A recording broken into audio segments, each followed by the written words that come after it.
Bonjour à vous toutes et à vous tous qui êtes fidèles à Canal 10 et bonjour la Martinique, bonjour la Guadeloupe et bonjour la métropole. Eh bien, vous savez, comme chaque samedi, nous avons rendez-vous 10h, 11h pour parler de bien-être et de santé. Eh bien, aujourd'hui, c'est un plaisir pour moi d'être avec vous et permettez-moi de remercier tous ceux qui m'écrivent, qui m'appelle et qui, bien sûr, est fidèle à cette émission, qui est avant tout, je le dis, je le répète, votre émission. C'est à travers cette émission que nous allons partager nos expériences, l'expérience que vous faites tous les jours dans la façon dont vous gérez au quotidien votre santé. Et puis aussi, c'est du direct. Vous pouvez m'appeler sur Canal 10 au 05 90 90 91 10, voilà. Et donc, c'est du direct sur Canal 10 et vous ferez partager avec nous aussi votre expérience et aussi ce que ça vous a apporté, tous les petites recettes que je vous donne à travers cette émission. Parce que je suis naturopathe et que ma mission, c'est aussi de vous aider à être toujours en bonne santé et de participer à votre bien-être. Eh bien, aujourd'hui, je vais vous parler d'un sujet qui est vraiment très important et très intéressant. Je vais vous parler aujourd'hui du riz. Alors, vous savez que notre planète est divisée sous deux plans alimentaires. D'un côté, l'Occident qui est ciblé sur tout ce qui est le blé. 50% de la population utilise le blé, les céréales, d'où le pain, d'où tous ces ingrédients qu'on a. Et puis 50% aussi utilisent le riz. Le riz, c'est le deuxième aliment le plus consommé au monde. Et la planète est divisée en deux. Hein? Alors, d'un côté, vous avez l'Occident qui est consommateur de riz et qui aussi, en colonisant tout autour de lui, a diffusé la culture du riz et tous les nutriments, tous nos aliments, c'est autour du riz, donc qui dit riz, dit céréales. Mais ce qu'on constate aussi, c'est qu'en utilisant le riz, on voit que ceux qui utilisent le blé dans cette société à consommation et dans une alimentation extrêmement raffinée, eh bien, on a beaucoup de maladies récurrentes, comme par exemple le diabète, comme l'obésité, des hypertensions également, une consommation trop excessive des céréales et le blé. Et puis de l'autre côté, on constate que cette population qui consomme beaucoup de riz, ils ont moins de problèmes d'obésité, moins de problèmes de diabète et moins de problèmes d'hypertension. C'est flagrant, c'est clair. Alors pourquoi nous, en Guadeloupe, nous ne sommes pas tellement consommateurs de riz, il faut le dire, même si on aime bien un bon colombo de riz, on aime bien utiliser le riz, mais le riz n'est pas vraiment notre alimentation essentielle. Alors imaginez qu'un jour qu'il y a la guerre, on peut imaginer ça, et qu'il y a la guerre et que on peut plus envoyer de la farine ici, on peut plus envoyer des céréales ici. Alors comment va faire notre population ? Alors que nous avons un élément essentiel, le riz, qui se cultive facilement et qui peut subvenir à nos populations et qui peut devenir vraiment une matière première qui va nous aider en cas de pénurie, bien sûr, mais qui va nous rendre moins dépendants du blé, du céréal. Donc, c'est de ça qu'on va parler à travers cette émission. Alors, donnez-moi vos témoignages, mais aussi des informations pour ceux qui nous regardent, qui puissent aussi bénéficier de cette émission. Donc, le riz, c'est le thème de cette émission. Tout ce qu'on peut faire avec le riz dans toutes les sauces. Alors, ce riz, j'ai fait venir sur le plateau un spécialiste qui en connaît et qui va nous en parler. Et bonjour. D'être venu sur le plateau de Canal 10. Alors, tu es monsieur Déméa, oui. Rosan. Oui. Eh bien, c'est un honneur pour moi de te connaître et c'est toi qui m'as fait voir ce que c'est que le riz et tous les avantages du riz. Alors, parle-nous un peu de toi. Alors, qui es-tu? Je sais que tu nous as dit que tu es président d'une association. Oui, Association pour la conception, l'aménagement et la gestion de l'environnement, qui a été créée en 2013. Nous intervenons dans tout ce qui est aménagement des espaces naturels. Nous faisons des études de milieu, notamment au niveau des berges de rivières. On a fait une étude floristique sur les berges de quelques rivières de Guadeloupe. Et on fait aussi la restauration, on intervient aussi dans la restauration des mares. Notamment il y a une mare sur le Moule, la mare de Sergent, on participe à sa restauration. Et aussi on vient de restaurer, de nettoyer une mare, la source de Poussette au Gosier. Voilà. Et aussi, on intervient dans l'éducation à l'environnement, dans les diverses écoles. Depuis 2015, entre 2015 et pendant 4 ou 5 ans, on est intervenu dans 16 écoles sur 6 communes de la Guadeloupe, où on sensibilise les jeunes à la biodiversité, au développement durable et au jardinage. Voilà. Voilà nos domaines d'intervention. Voilà. Concernant le riz, justement, j'étais président à un moment donné de l'association Paysage Parc et Jardin et on a mené une expérimentation sur la culture. À Petit Canal. À Petit Canal, oui, parc paysager. Et on a mené une expérimentation avec cette association sur la culture du riz. On a comparé 2 méthodes de production de riz, notamment la méthode traditionnelle qui consiste à inonder le terrain et la méthode irriguée, qui consiste à ne pas inonder le terrain, mais juste à apporter l'eau dont la plante a besoin. Voilà. Et on a expérimenté ça. Bon, je serai en mesure de vous donner quelques résultats de cette expérimentation. Voilà. Alors, on va parler un peu de ce riz. Oui. Quand on connaît le riz, tout le monde connaît le riz parce qu'on fait du bon colombo, on fait des bons plats, voilà, un bon bouillon de poisson avec du riz, avec des haricots rouges, voilà. Oui. Mais est-ce qu'on connaît toutes les propriétés du riz? Ce que le riz peut nous apporter? Est-ce que le riz, c'est un médicament? Oui, c'est utilisé comme produit en pharmacie. C'est utilisé. Mais c'est aussi, on fabrique de l'amidon, du glucose, et entre autres. Et puis, qu'est-ce qu'on disait? Bon, et puis c'est utilisé comme engrais, c'est utilisé comme matière organique, comme aliment du bétail, etc. Oui. Bon, voilà. Alors moi, en tant que naturopathe, je sais que le riz, pour les gens qui... L'acide ascorbique aussi. Oui. On fabrique aussi l'acide ascorbique avec. Oui, voilà. Et le riz, donc, c'est un bon médicament pour des gens qui ont des problèmes d'obésité. Oui, voilà. Le riz, pourquoi ça va faire perdre rapidement du poids? Parce que le riz complet, alors il faut faire la différence actuellement.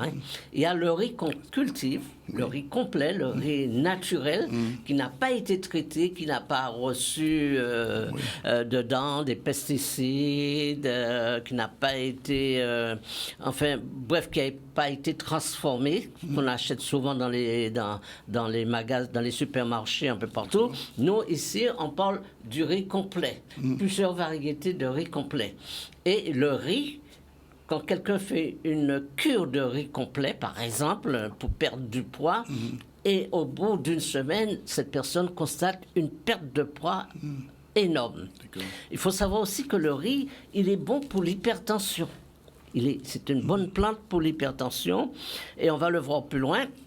Nos parents, à l'époque, utilisaient le riz surtout pour beaucoup de problèmes de santé liés à la flore intestinale. Donc, tout ce qui était les diarrhées, c'était l'eau du riz qu'on utilisait, tout ce qui était la dysenterie, toutes ces maladies gastro-intestinales, toutes les maladies qui sont liées à la flore intestinale et au développement des mauvaises bactéries, c'était avec le riz qu'on le traitait à l'époque et l'eau du riz.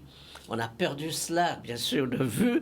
Et donc, le riz, c'est un vrai médicament que beaucoup de pays utilisent toujours pour pouvoir guérir la population. Donc, c'est pour ça que je veux interpeller aujourd'hui au sujet de la culture du riz, parce que je trouve que c'est une plante qui est méconnue, premièrement, et puis qu'on n'utilise pas suffisamment pour nos problèmes de santé, et qu'il n'est pas mis en valeur. Alors, grâce à vous, et je vous remercie d'être venu sur le plateau, vous allez nous parler du riz et est-ce que c'est si compliqué que ça de cultiver du riz? Non, ce n'est pas compliqué parce que le riz, c'est une céréale tropicale. Ouais. Qui est cultivée en Asie, dans tous les pays chauds, hein, Ouais. en Asie méridionale et orientale, on produit beaucoup de riz. Et 90% de la production de riz se fait dans ces zones-là. Voilà. Et donc, c'est une plante tropicale, comme la canne à sucre. C'est une graminée tropicale. Donc, c'est facile. Hein, c'est le terrain de convivex, le terrain idéal pour la production du riz, ici, sous nos climats tropicaux. Donc, il n'y a pas de souci. Donc, on n'a pas pris l'habitude d'en cultiver, mais c'est une plante qui se cultive facilement. Ouais. Alors, j'ai emmené un plant de riz sur le plateau. Hein, j'espère qu'on va faire un gros plan dessus. J'ai emmené un plant de riz que toi, tu m'as amené d'ailleurs. Voilà. Et donc, pour avoir des résultats, il faut... non, on ne voit pas vraiment le... On aurait bien aimé voir... alors, pour avoir des résultats quand on plante le riz, combien de fois on fait de la récolte, par exemple, dans une année? La production, on récolte pour les variétés précoces au bout de 120 jours, ça fait 3 mois. Oui. Et pour les variétés tardives, 5 mois. Ouais, donc, voilà. Donc, on peut se permettre sur un terrain d'avoir 2 récoltes par an.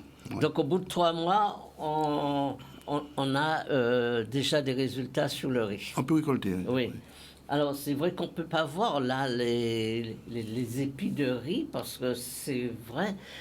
Bon, c'est un peu embêtant. Alors, le riz.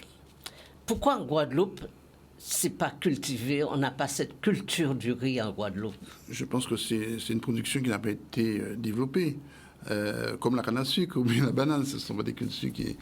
Donc, mais je pense qu'il faut... Bon, il y a des tentatives. Hein, on sait depuis quelques années, il y a quelques tentatives comme ça de plantation de riz par-ci, par-là. On cultive, on a cultivé du riz. Mais on n'a pas mis en place de véritable filière de production, comme la canne à sucre, etc. Ouais. Il faudrait quand même qu'il y ait des agriculteurs qui se regroupent et qu'on mette en place de véritables, avec un suivi technique, suivi des itinéraires techniques pour pouvoir mieux conduire pour la production. Est-ce qu'on peut dire que le blé a été aussi l'un des outils de la colonisation et pas le riz? Je pense. Parce qu'il y a une chose aussi, c'est qu'on a dit que 90% du riz est produit en Asie. Oui. D'accord. Et ces pays-là conservent le riz pour l'autoconsommation de leur population. Voilà. Donc, très peu de riz, c'est 6% seulement du riz produit mondialement se retrouve sur le marché international. C'est pas beaucoup. Pas beaucoup. Donc, il y a le Vietnam, Thaïlande, tout ça qui exporte du riz. Donc, je pense que ça vient de là. D'accord. Oui.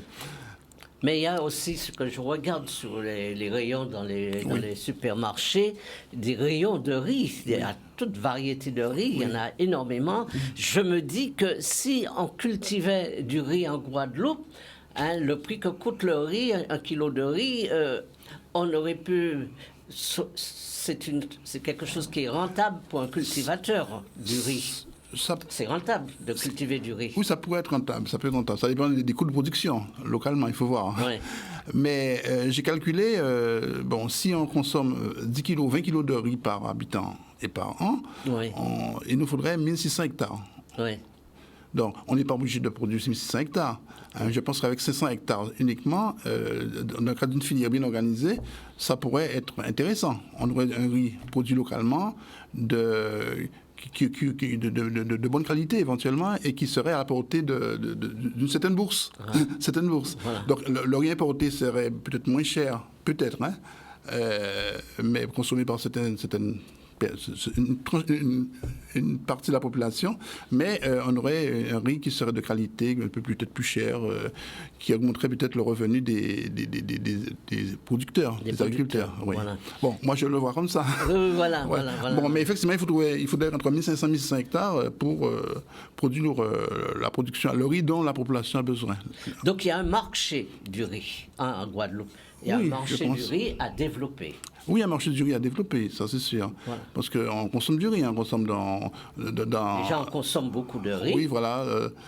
Dans la gastronomie courante, on consomme du riz. Voilà, oui. Et c'est pas une plante qui demande beaucoup d'entretien. Hein. Il faut de la connaissance, quoi. Mais... Oui, voilà. Ça demande, il faut de sarclage parce que le riz ne supporte pas les mauvaises herbes. Hein. Donc, ça demande un peu de travail au niveau du sarclage. Ouais. La récolte, c'est tout. Bon, parce que quand c'est mécanisé, ça va. Quand c'est de petites surfaces, on ne peut pas trop mécaniser. Donc, c'est peut-être exigeant main-d'œuvre à ce niveau-là. Ouais. Oui, alors donc c'est un appel à certains agriculteurs. Il faut diversifier la culture. Voilà, c'est un enjeu. Voilà, il faut diversifier pour qu'arriver à un moment donné, la Guadeloupe se suffit à lui-même. Je ne dis pas qu'on va manger que du riz matin, midi et soir, mais le riz étant l'un des aliments essentiels qu'on utilise, il faut le développer en Guadeloupe. Oui. Hein, il ne faut pas pourquoi il faut faire venir absolument du riz de l'extérieur. Donc sûr. Là, cette émission, c'est un appel quand même, une sensibilisation au riz. Je sais qu'il y a une association à Saint-Roch, je ne sais pas qui, je sais qu'il existe et qui fait un peu de culture de riz. D'ailleurs, je leur tire le chapeau. Hein. Oui, voilà. Oui. Hein. Mais c'est un aliment qu'il faut vraiment développer en Guadeloupe, le riz, parce que c'est un médicament. C'est un médicament et puis c'est aussi l'aliment qui est facile à consommer, qui ne demande pas énormément de travail. Et puis c'est dans nos mœurs, le riz. Hein. Ça fait partie de nos cultures également. Alors le riz, qu'est-ce qu'on peut faire avec? Alors le riz, on va prendre déjà le plus basique, le riz. Vous savez que l'eau du riz, quand on laisse tremper le riz, l'eau du riz, on peut faire de bons soins du cheveu avec l'eau du riz. Hein, c'est-à-dire que quand vous mettez du riz à tremper, du riz complet par exemple, pour l'exemple, vous mettez du riz complet à tremper et que vous avez des problèmes de chute de cheveux, vous avez des cheveux abîmés, eh bien l'eau ou le riz à tremper, vous pouvez rincer vos cheveux avec pour accélérer la repousse parce que ça agit sur le bulbe, l'eau du riz.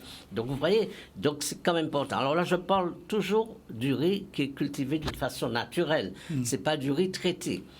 Parce que ensuite, il faut savoir que le riz, comme je viens de le dire, pour les gens qui font des allergies et qui ne supportent pas le gluten, qu'on trouve dans le blé, le riz, il n'y a pas de gluten dans le riz, c'est sans gluten hein, déjà.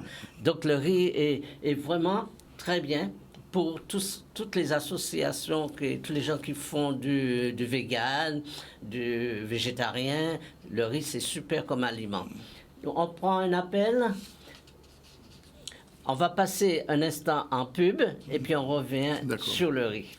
Eh bien, vous savez, nous sommes en direct sur Canal 10. Et donc, du direct, ça veut dire que vous pouvez m'appeler au 96 10 10. Alors, si vous plantez du riz, si vous avez un plant de riz, vous nous appelez au 96 10 10. Nous ferons un plaisir de partager avec vous nos expériences et puis ceux qui nous regardent pourront en bénéficier également.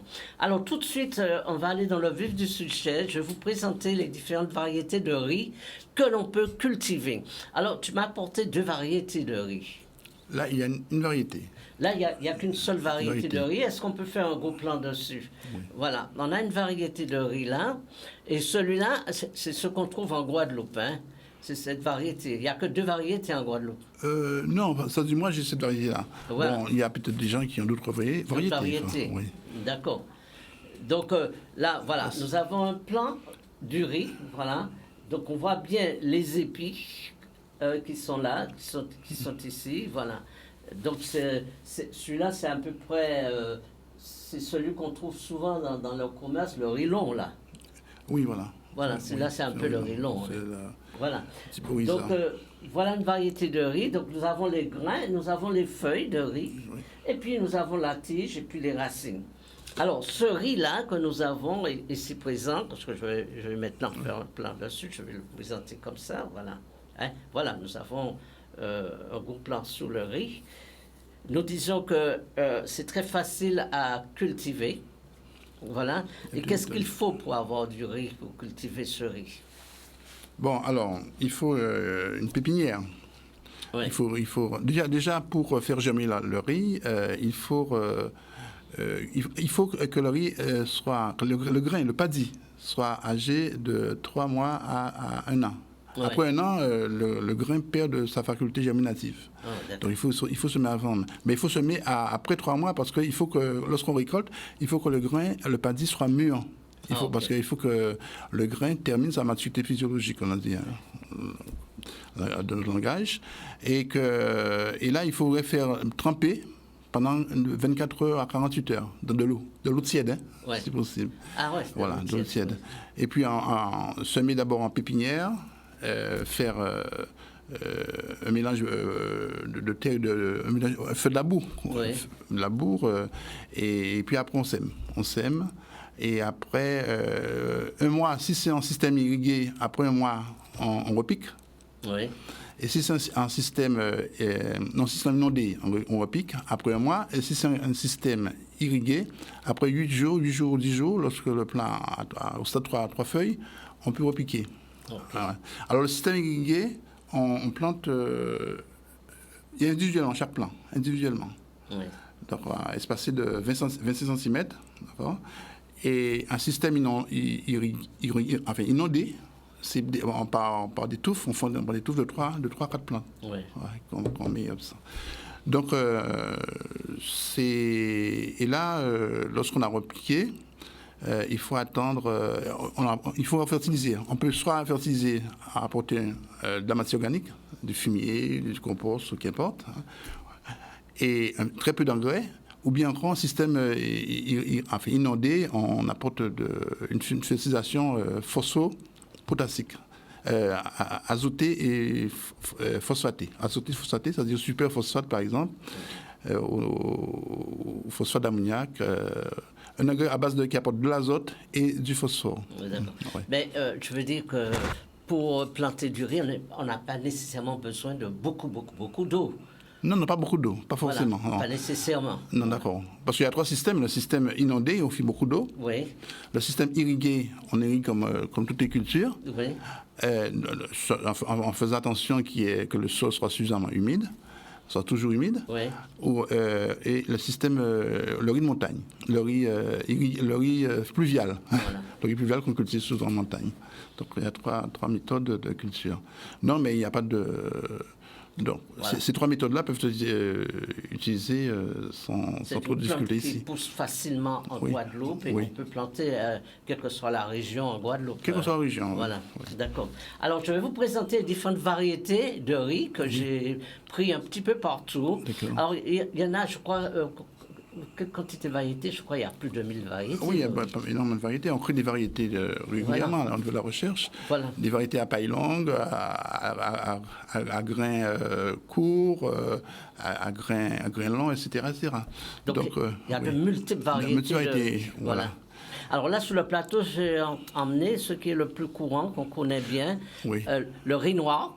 Je ne sais pas si tu connais le riz noir. Est-ce qu'on peut avoir un plan sur le riz noir, par exemple, que j'ai emmené là sur le plateau? Alors, le riz noir, c'est celui-là. Voilà, il est juste là, pour qu'on le voit bien. Il est tout noir, donc c'est un riz qui est surtout planté en Thaïlande et qui a aussi cette propriété, c'est de la montagne. Donc il a beaucoup de minéraux dedans, beaucoup d'oligo-éléments. On va retrouver du phosphore, on va retrouver du magnésium, on va retrouver du calcium dedans. Et il va être utilisé également pour des problèmes, pour des gens qui ont beaucoup de problèmes de mémoire, des trucs comme cela. Donc une variété, le riz noir. Et puis il y a cette variété de riz qu'on peut montrer, c'est le riz brun. Riz brun, oui. Le riz brun, qu'on connaît un petit peu aussi beaucoup, cette variété de riz. Voilà, le riz brun, voilà, il est là comme cela. Et il y a ce qu'on utilise couramment, le riz blanc. Le riz blanc, c'est celui-là qu'on utilise couramment. Si on peut avoir un plan aussi dessus, il est là, voilà. Alors, quand je parle, il existe vraiment du riz blanc bio. C'est-à-dire du riz de nature, c'est de la nature du riz. Et puis le riz qu'on utilise tout le temps dans l'alimentation, c'est du riz blanc dans le commerce qui a été blanchi. Oui. c'est pas la même chose. Je le dis et je le dis bien, ce n'est pas le même riz que le riz que vous achetez en supermarché qui a été blanchi et qui est traité, qui n'apporte rien, qui apporte des amidons, donc qui déclenche des diabètes. Donc ce riz-là, mettez-le de côté. Utilisez un riz naturel, du riz blanc naturel, bio si vous pouvez, mais du riz blanc naturel, non traité. Donc ce riz-là, il fait du bien au corps. Mais le riz que vous achetez, qui est blanchi, qui est traité, qui a beaucoup d'amidon dedans, il y a un taux d'amidon très élevé qui fait un taux de sucre, de glucose dedans très élevé, qui fait que ça, à la longue, ça peut emmener du diabète et puis une maladie qu'on appelle le beriberi. Oui. Donc la consommation des riz transformés, du mauvais riz. Donc avec ce riz, vous savez qu'on peut faire plein de choses. Alors on fait d'abord du lait de riz. Alors c'est super intéressant le lait de riz. C'est pour les gens qui sont d'abord qui ne supportent pas le lait en général, les gens qui font de l'allergie au gluten. Et puis tous ceux qui aiment bien fonctionner au naturel. Alors le lait de riz, il est là, il est comme cela, voilà. C'est du vrai lait de riz et je vous assure qu'il est très bon. C'est du lait que j'aime bien. Il a un petit goût sucré, ce lait de riz. Donc ça, au lieu de faire une addiction au lait de vache, vous pouvez vous mettre au lait de riz. Il est super, ça passe très très bien. Du lait de riz. On fait aussi avec le riz de la farine de riz. Alors, je ne sais pas si on peut le voir, la farine de riz. Alors, cette farine de riz, on peut faire du pain, on peut faire de la pâtisserie avec, on peut faire plein de choses avec la farine de riz. Donc, je le mets à côté. Avec le riz, on fait du vinaigre de riz. Et je sais aussi qu'on fait le vin de riz. Mais là, je n'ai pas trouvé le vin de riz. Mais on fait le vinaigre de riz. Il est super, le vinaigre de riz. Alors, tous ceux qui font un peu la cuisine chinoise connaissent ça bien, le vinaigre de riz. Et puis, avec le riz, on fait aussi des vermicelles. Voilà, des petites vermicelles comme cela. Et puis, avec les feuilles de riz, eh bien, on fait des galettes comme cela que je vais vous présenter sur le plateau. Alors, mon épouse... Elle m'a vraiment gâté, parce que c'est une grande cuisinière. Je lui tire mon chapeau, je la remercie. Elle m'a fait un plat extraordinaire. Est-ce qu'on peut le voir bien? Elle m'a fait des galettes de riz, des coquettes de riz. On peut appeler ça aussi des coquettes de riz. Voilà, je l'ai ici. Alors, c'est un mélange de riz avec de la farine manioc et du curcuma. C'est superment bon.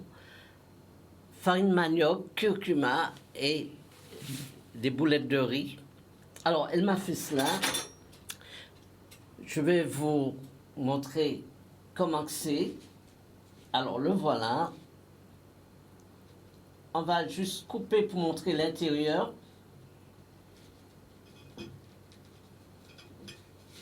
Voilà. Alors, on voit bien l'intérieur. Est-ce qu'on peut le voir? Voilà. Est-ce qu'on peut bien voir l'intérieur? Voilà. Alors, à l'intérieur, vous avez des légumes de chez nous, avec toute cette pâte de manioc et du curcuma. Et puis voilà, et c'est fait en boulettes. Mais c'est superbement bon. Vous voyez tout ce qu'on peut faire avec du riz. C'est pas toujours le court-bouillon ou le blaf. C'est vrai, c'est dans notre ADN, ça, c'est notre culture. Mais on peut faire aussi plein de choses. Alors, surtout les gens qui sont végétariens ou qui sont en vegan, ils savent que le riz, vraiment, c'est un bon support. D'accord. Donc, ces coquettes de riz, eh ben, vous avez vu l'intérieur et quand vous le consommez, eh bien, c'est quelque chose de vraiment agréable. Des boulettes de riz au curcuma et à la farine de manioc. Oui. Donc, et c'est un super aliment. Alors, ceux qui ont un transit sensible, une flore intestinale fragile, eh bien, je vous conseille de consommer davantage de riz complet. Alors, le riz complet aussi, je donne une bonne recette là pour les hommes. Alors, vous savez que parfois, on traverse dans la vie des petites périodes d'asthénie sexuelle. On a moins de besoin d'érection correcte. Eh bien, une cure de riz complet vous redonne de l'érection. Hein, c'est une expérience que les hommes doivent faire, doivent expérimenter. Alors, quand je dis cure de riz complet, ça dit que pendant 3 jours, pendant une semaine, vous consommez que du riz complet. Du riz complet le matin, le midi et le soir. Si vous êtes petit déjeuner, si vous n'êtes pas petit déjeuner, en tout cas du riz complet le midi et le soir, consommation de riz complet. Alors, c'est bon pour l'obésité. On peut faire de cure de riz complet pour le poids. C'est bon pour l'hypertension. C'est bon également, surtout le riz, quand on a des problèmes au niveau de la flore intestinale, quand on a des ballonnements, quand on a des gaz, quand on a des problèmes de transit. Alors, quand vous avez des diarrhées, tout le monde le sait, nos parents, c'était le riz qu'ils utilisaient, l'eau de riz. Alors, l'eau de riz. Alors, sachez aussi que vous pouvez faire fermenter le riz. Il faut apprendre à faire fermenter le riz, c'est-à-dire vous le laissez tremper la veille, et ça fermente. Et avec cette fermentation de l'eau du riz, vous en faites un médicament. Vous pouvez en faire des lavements également avec l'eau du riz. Vous voyez à quel point le riz est un aliment essentiel. C'est un vrai médicament, le riz. Hein? Je crois que c'est parce que c'est pas dans la culture antillaise, le riz complètement, qui fait qu'il n'est pas aussi développé. Alors, qu'est-ce que tu voudrais nous dire encore au sujet du riz? Oui, parce qu'il y a le paddy, le riz encore dans les enveloppes, là, dans ces enveloppes, les glumelles. Là. Oui. Et il y a le riz brun. Oui. Après avoir décortiqué le riz, on obtient le riz brun. Et le riz blanchi qui est... qui se conserve plus longtemps parce qu'on a enlevé le germe, le riz blanchi, mais qui est de moins bonne qualité parce que moins riche en protéines et moins riche en vitamine B et vitamine A que le riz brun. Voilà. Donc, c'est ce que je voulais ajouter. Bon, par contre, en termes d'expérimentation, nous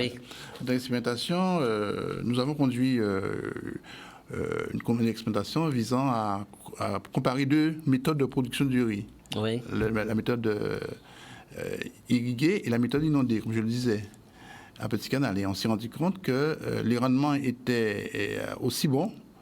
Et là, on n'a pas utilisé d'engrais, on a utilisé uniquement du compost. Oui. Voilà. Et on s'est rendu compte que les rendements étaient très bons. On a jusqu'à 8 tonnes hectares en méthode irriguée et 5 tonnes hectares en méthode inondée. Voilà. Donc, on a eu des résultats assez concluants. Donc, on a fait l'expérimentation par bloc. Oui. Voilà. Donc, on a fait le système irrigué avec compost, système irrigué sans compost, système traditionnel avec compost, système traditionnel sans compost. D'accord. Okay. Et on a divisé le terrain en parties. Donc, en changeant la position des différentes méthodes. D'accord. Et on a obtenu ce qu'on appelle un carré latin, un bloc, bloc, et on a comparé comme ça les variétés. Et là, on a pu obtenir des résultats assez probants en termes de rendement de culture. Donc, c'est une culture qui peut être très rentable en Guadeloupe, c'est ça. Très rentable en Guadeloupe, voilà, qui peut nous rendre moins dépendants du blé et ce qui vient de l'extérieur. Voilà, c'est sûr, oui. Mais ce que je voulais dire, si moi je veux, par exemple, me lancer dans le riz, est-ce que tu fais de la formation? Est-ce qu'il y a... Comment se documenter? Quel est le processus que je dois faire pour arriver à faire cette culture de riz? Donc, si on a un terrain, je pense qu'on peut mettre en place une petite formation, ça, c'est pas très longue. S'il y a quelques agriculteurs, quelques personnes qui veulent cultiver du riz, on peut mettre en place une formation sur... mais je pense qu'il y a des organismes en Guadeloupe qui peuvent le faire, des centres de formation agricole qui pourraient... S'il n'y a pas de spécialistes dans ces centres de formation, on pourrait en trouver sous place. En Guadeloupe, il y en a qui connaissent bien la culture du riz. Donc ça peut se mettre en place. Et au niveau de la Chambre d'agriculture, au niveau des organismes de développement, mettre en place de véritables filières de production du riz, de développement de la production du riz. Ouais. Donc, je rappelle que nous sommes sous Canadis, que vous pouvez nous appeler au 96 10 10 en direct, parce qu'aujourd'hui, on parle du riz. On sollicite et on vous encourage à vous documenter sur le riz. Et je crois que c'est quelque chose qu'on devrait développer en Guadeloupe, la culture du riz. Parce que je pense que c'est là que se trouve la solution à beaucoup de nos problèmes. Oui, bonjour. Bonjour. Je vous demande, quelqu'un a des gaz. Est-ce qu'elle peut manger la banane des... La banane? J'ai du mal, j'arrive pas à voir... Attends. Je vous ai demandé, quand quelqu'un a des gaz, Oui. est-ce qu'elle peut manger de la banane steppe? Des gaz. Oui, oui, j'ai compris que la personne a des gaz, des ballonnements. Est-ce que cette personne peut consommer de la banane? Quel type de banane? Comment? C'est ça, j'arrive pas à comprendre. Banane dessert. Ah, la banane dessert.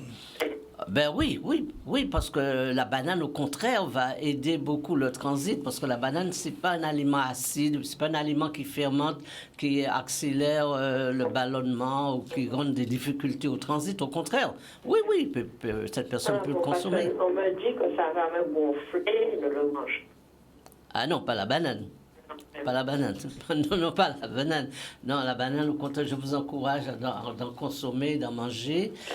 C'est mieux, la banane, c'est un fruit basique, c'est-à-dire qui n'est pas acide, qui ne fermente pas beaucoup dans l'estomac et dans le côlon. Non, non, non. Ça, on vous a mal renseigné. Vous avez tout entendu. Peut-être qu'il y a autre chose, mais pas la banane.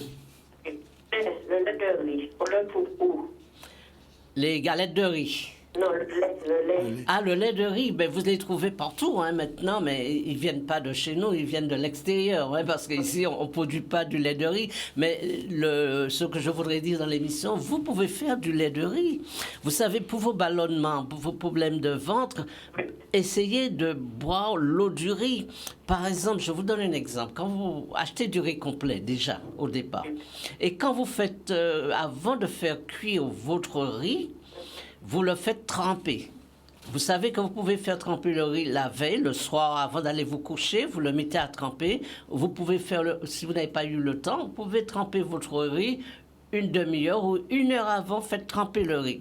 Et l'eau du riz, vous pouvez le boire avant de manger. L'eau du riz, c'est un médicament pour la flore intestinale.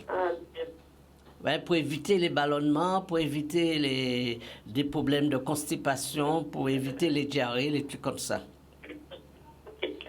Mais on parle du riz naturel, pas le riz blanc qui est traité, surtout pas. Voilà, c'est du riz naturel. Faites une petite cure de riz, ça va vous aider énormément. Moi, je consomme le riz complet. Voilà, c'est mieux. C'est mieux le riz complet, même si, je le dis là entre parenthèses, même si vous êtes diabétique, le riz complet pose aucun problème, ce que le riz blanc va poser comme problème. D'accord. Voilà, merci beaucoup. Allez. À très bientôt. Merci. Et donc je disais qu'il faut qu'on développe ce riz en Guadeloupe. Bien sûr. Parce que... moi, personnellement, je trouve que le riz, c'est pas connu suffisamment, ses propriétés. Non, c'est sûr. Et donc, c'est quelque chose à développer. Après, il faut voir le rapport prix, quoi.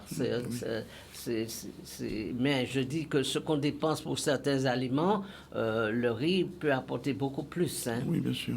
Et surtout, tu sais que 70 à 80% de la population souffre de problèmes de ballonnement, de problèmes de gaz, des problèmes d'aérophagie, des problèmes du transit. Tout ça parce que l'alimentation est trop raffinée et qu'on est trop sous le céréal et le blé. C'est sûr. Et donc, il faut ramener la population un peu, il faut sensibiliser les gens un peu sur une alimentation à fibres parce que le riz, c'est un aliment qui a beaucoup de fibres dedans. Voilà. Beaucoup de fibres dedans. Oui. Voilà. Donc... Alors, tu voulais nous dire, oui? Non, c'est ça. Oui, parce que je pense que il faut créer un groupement de producteurs, quelques-uns, pour aller créer un petit groupement de producteurs de façon à produire du riz. On peut commencer avec quelques hectares. Hein. Oui, on va prendre cet appel. Oui, Oui. bonjour. Oui, bonjour. Oui, votre prénom? Jessie. Oui. Je regarde votre émission. Là, je me suis intéressée à la culture de riz il n'y a pas si longtemps que ça. Et en fait, je voulais savoir, est-ce qu'il y a une terre plus propice, comment dire, est-ce que sur la grande terre, c'est plus favorable, ou sur la basse terre, c'est plus favorable de cultiver du riz? Ben, notre invité peut te répondre. Non, on peut produire du riz aussi bien en basse terre qu'en grande terre. En grande terre, on a des sols calcaires, un peu plus riches que les sols de la basse terre. Mais bon, il n'y a pas de sol. Dès qu'il y a de l'eau, il faut qu'il y ait de l'eau. Et une région ensoleillée, parce que c'est une graminée, il lui faut de la lumière, beaucoup de lumière. Mais bon, il n'y a pas de souci. Bon, il faut éviter quand même les zones salées, quand même, parce que le riz ne supporte pas trop, comme beaucoup de cultures, ne supporte pas trop tout le sel.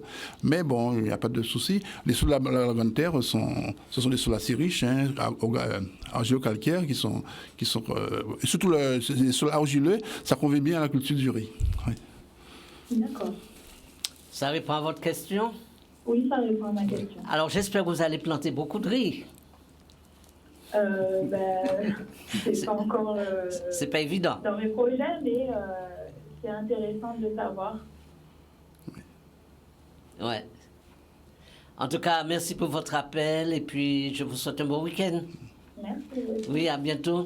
Mais la question que je pose, que peut-être qu'elle n'a pas posée, c'est, bon, je me mets à planter du riz. Je viens te voir. Bon, tu m'apprends à comment bien planter et récolter mon riz. Alors, une fois j'ai planté, j'ai récolté mon riz, je fais quoi? Non, c'est ça. Donc, c'est le gros C'est problème. ça la question. Parce que le paddy ne peut pas se consommer en l'état, donc il faut Oui. enlever les glumelles, là, Oui. les téguments. Donc c'est décortiqué, ils font une décortiqueuse, un décortiqueur, excusez-moi, pour ça. Et pour obtenir le riz brun. Le riz brun, vous voulez le consommer, le riz cargo. prêt à Le riz consommer cargo. le riz Et oui, brun. voilà, il est riche en protéines. Il se conserve moins longtemps que je le disais, mais bon, il n'y a pas de souci. Bon, le gros problème, c'est au niveau de la transformation. Oui. Donc, il faut s'équiper d'un décortiqueur. Ou bien encore, ce serait bien qu'on soit en coopérative, en groupement de producteurs. Voilà. On achèterait. Mais je veux dire, est-ce qu'après, comment il va faire pour pouvoir vendre son riz, pouvoir distribuer son riz, pouvoir... voilà, c'est ça. Bon, ça, il faut voir ça au niveau de la filière. Bon, je pense qu'ici, il y a eu un preneur pour le riz brun. C'est un riz assez riche. Bon, il faut voir sur le plan administratif comment mettre les choses en place. Mais bon, je pense qu'il n'y aura pas de souci. D'accord. Oui. Eh bien, je te remercie beaucoup D'accord. pour ton intervention et puis d'avoir plaisir. accepté mon invitation. Oui. Donc, je rappelle que tu es président de l'association ACAGE. Acage. Voilà, et que bien tu nous as parlé du riz. Voilà. Et je vous remercie pour vos appels, je vous remercie pour votre fidélité. Et puis surtout, je vous donne ce conseil, je fais un appel à toute la Guadeloupe. Plantez du riz, parce que demain, vous ne savez pas comment sera demain. Et donc, en plantant du riz, eh bien, vous assurez l'avenir. Alors, merci, à très bientôt pour une autre émission.